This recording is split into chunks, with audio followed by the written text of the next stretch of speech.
Okay, greetings everyone. Welcome to Gerard Black and Philippines with the Truth. I want to welcome you to my channel, all my subscribers, all my peaches, triggers, lovers, haters, scallywags, and um, future subscribers. What more can I say? I want to welcome you to my show. You know, I'm going to do my videos a little later. I kind of changed around my routine, uh, um, and I'll explain to you why a little later. Because I went out and made some major purchases, and I'm going to show them to you probably in the next couple of videos or whatever. But anyway, I want to talk to you about something. I'm going to talk you about here in the Philippines, there are some cats who um, love, not love, no, who are actually pussy whipped, who have no spine, who are totally manipulated and controlled by girls. Case in point, I have a friend, and he has a wife. He also has a son, and they are on the outs, on the outs together like this. And in fact, they block each other, unblock each other, block each other, unblock each other. So things weren't going so well. So what he decided to do was step out of his marriage. He stepped out of his marriage and he ended up with a gorgeous 19-year-old. So his wife is very attractive too. I mean, make no mistake about it. Some of you white guys really get the most, top primo Filipinas. I think mostly because if they were to have a baby, they want to have a white baby more than anything else. Given that the Philippines is very well known for skin whitening, so the chances of having a dark baby is not in their psychic. So of course they're going to seek out some of the most Caucasianist men as possible. So anyway, they are on the outs, and it's gotten so ugly that he visits her, she visits him every Sunday, and she's begging to come back, and he's begging to let her come back, and then she leaves him or whatever. But every Sunday she visits him, and every Sunday he pays her 6,000 pesos. Now, I'm saying, I'm saying, I'm time out. This is your wife, and she's charging you 6,000 pesos. Every time she comes see you and sprinkle a little love on you. He said, yeah, I have to pay her 6,000 pesos. I said, look, my man, there's another word for a woman like that, and it definitely is not a wife. But wait, it is better. So his 19-year-old who he has, who he's.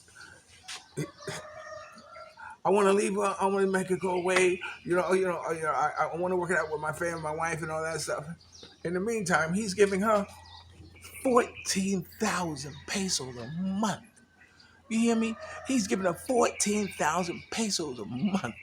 I said, what does a 19-year-old need 14,000 pesos a month?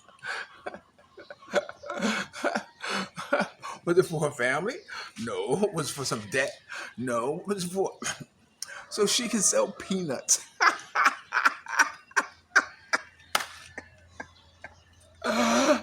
I said, that's her business, selling peanuts, and she needs 14,000 pesos a month for her business.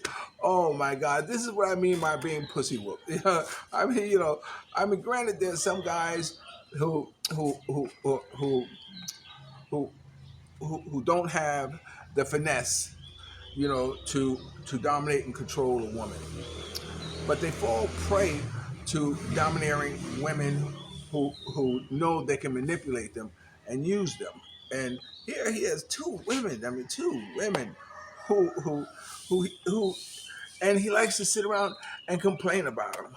Oh, I don't know what I'm going to do. What do you suggest? What do you want to do? Yeah, what do you do? I don't know if he's really bragging about the fact that he has two girls at the same time for once in his life.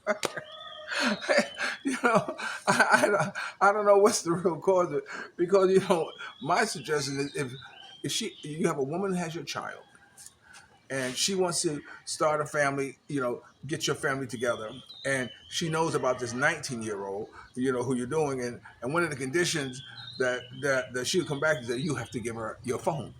You know, you have to totally surrender your phone to her. I said, "What is this?" so, so I told him, "Look, my man, it's an easy solution. It's an easy solution. You have a child. That should be the most important thing to you. You have a wife who says that she wants to come back to you. You have a wife that you said that you will take her back. You know, and the side chick has to go. And the only way to assure that is that you have to move your family somewhere else. You have to move your family somewhere else in the Philippines where it's just you, your baby, and her. Anything short of that is sure enough, going to end result in the same thing, you cheating on her, and she coming to see you every Sunday and getting her 6,000 pesos hey, every Sunday. Is it 12? 12? That's 24,000 a month he's giving her. You know, you know, just to come out and have sex with them on Sunday. So, it's so there was another guy there, and we were trying to, trying to enlighten him. How messed up it is. How crazy it is what he's doing with the side chick. Number one, if you marry someone, it's the only one. We both agree to that. But when things get bad, you don't go to the street and just pull somebody else. A 19-year-old. It's gonna be hard to let that go. I ain't gonna lie. But anyway, be that as it may, I wish him luck. Like I said, anything short of moving is if there's nothing else, nothing's going to change. I have another friend, and we were talking, and this is one of the only times I know um, where meeting your future wife, who was a housekeeper, where he was traveling, and it turned out that this guy here, he is, uh, he's an engineer inspector, I guess, whatever it is. He travels the world and he inspects like oil rigs. He inspect, these refineries. He'd go in there and they fly him all out of the world. Sometimes he'd be gone a month, sometimes go 2 months, whatever, to inspect these rigs. So he has a very prestigious job. He's a well wanted man because there's only few of them in the world, with his qualifications and his credentials to be doing the kind of work he does. So he met a girl, and um, he pulled her into the fold and got her educated, and they have been together for 14 years. She has her own business. They are really. I mean, he bragged about out of 17 years, this is the only woman I've been with. You know, he says when I wake up in the morning, she has all my clothes folded on the bed.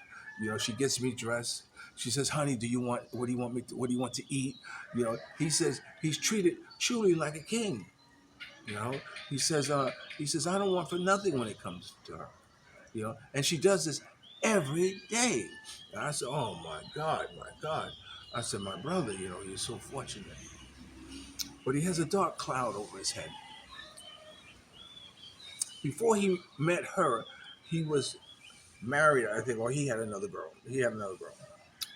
And she ended up getting pregnant, and she had a child. And the child was his.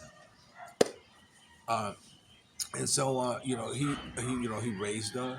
The child grew up calling him daddy, and all this stuff like this, and whatever. And then, you know, uh, something happened when she was like about 14 years old. He took a DNA test. They took a DNA test, and come to find out that the child wasn't his, and he was devastated. Now, this woman stole 2 million pesos from him throughout their relationship. And she said, you know, because she still wants to have a relationship with him because of the daughter, you know. And so she said, you know, can't you just move on and forget about it? He said, hell no. You took 2 million pesos away from me. I ain't moving on. I ain't forgetting about that shit. You know, you know what I'm saying? So anyway, so the tragedy is that once he found out that he was not biologically the father, he was so devastated. You know, he cut all ties from the child. Now, this child knew him to be his her father for 14 years. 14 years. And you know, the mother is upset because he finally let the cat out of the bag one day. He says, you know, I'm not your father. So and so is your father. And the woman got upset because, you know, he told her. He said, yes, I told her. You know what I'm saying? You flock with me for all these years, having me to think that I'm the father of this kid when I wasn't talking about paternity court, you know, and he just cut all ties from the child. Now the child is devastated. The child is hurting.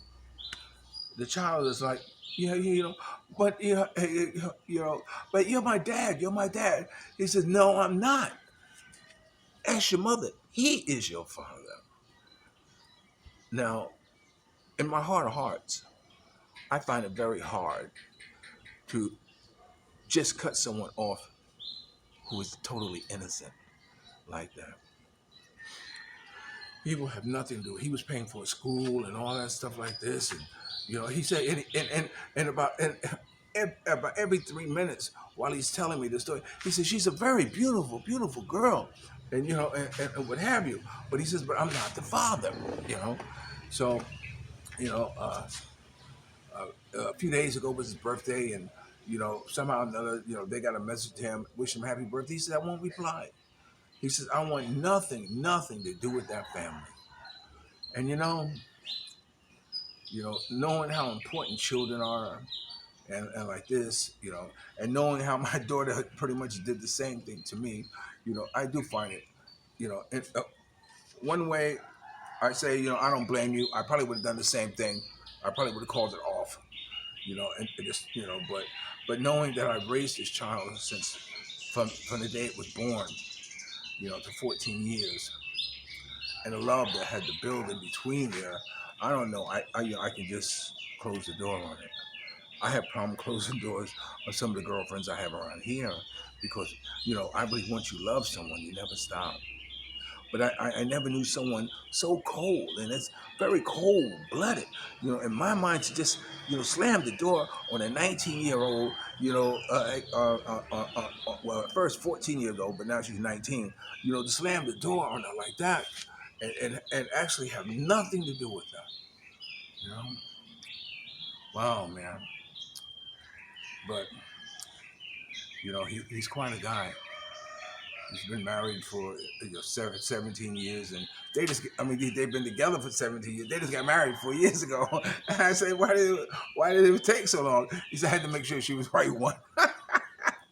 You think after all that time, he would have found out earlier. All right, you're watching Gerard Black in the Philippines with the truth. Remember, dreams are nothing more than plans awaiting action. Never disrespect the other, always pull someone up. And sometimes you're the only one to see your vision.